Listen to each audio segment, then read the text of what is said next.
I'm so tired of my ex-husband's wife wanting to be my friend just because he cheated on us both. I don't understand why I'm in this situation, and honestly, I'm frustrated because even my own family tells me I'm the bad one here. I just need to vent, and I don't need any advice or someone telling me do this. I think you should tell her this, or I would write her this or that. More than 17 years ago, my ex-husband cheated on me with a woman I didn't know, but she knew me. He left me for her when our only daughter was a baby, and I just moved on with my life. I was never going to fight for a man who makes immature decisions without thinking about the consequences.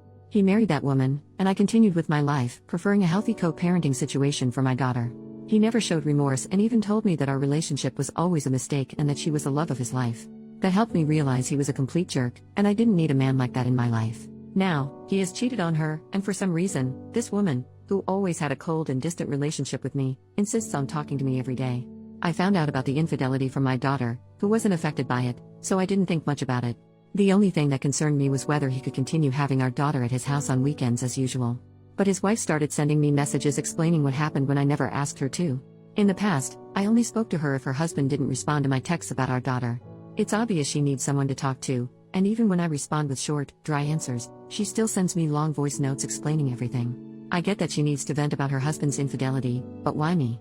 I don't want to be rude, but I really don't care about how she or he feels. In one of her audios, she said, "You know how I feel now." Like, I guess? But that was 17 years ago. It's not the same. To be 100% honest, she can't compare her situation to mine at all. A woman who had just given birth and was told by her husband that he'd been cheating on her for a long time with another woman who wasn't boring in bed and knew how to appreciate him, versus a woman who knew her husband was unfaithful and chose to marry him anyway. Anyway, I've tried to ignore her as much as possible, but when I talk to my family or friends about it, most of them say things like, "Oh, but she must feel lonely. She wasn't to blame for being the other woman. I think you should be more empathetic. We all need someone to talk to," or my personal favorite, "She's not to blame for him being a cheater. You should understand her because she needs help." I understand that she isn't to blame and that he's the cheater, but she, a fully grown adult at the time, chose to marry a man she knew was cheating on his pregnant wife. So why should I be responsible for helping her when she never told me, "Hey, your husband is sleeping with me, and that's really messed up because he's married to you"? That's what I would have done if a married man had flirted with me.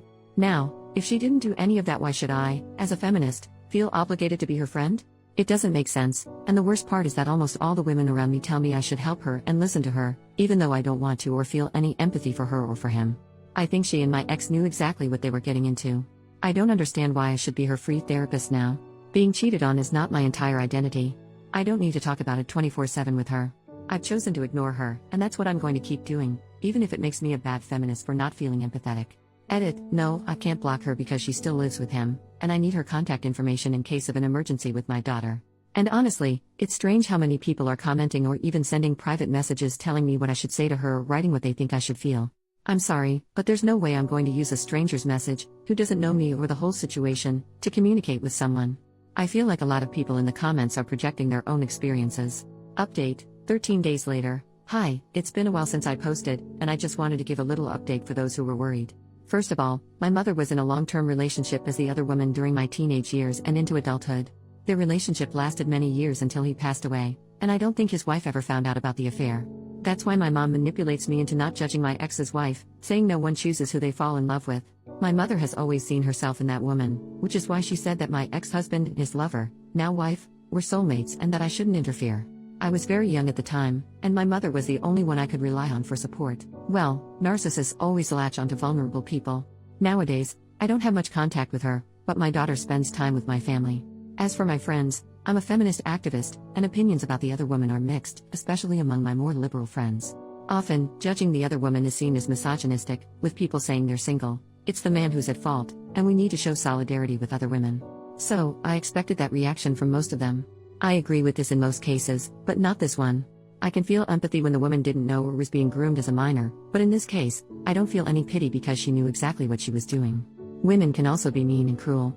Women can also choose to be the villains in a story without being manipulated because we are not weak, and my ex's wife is that kind of woman.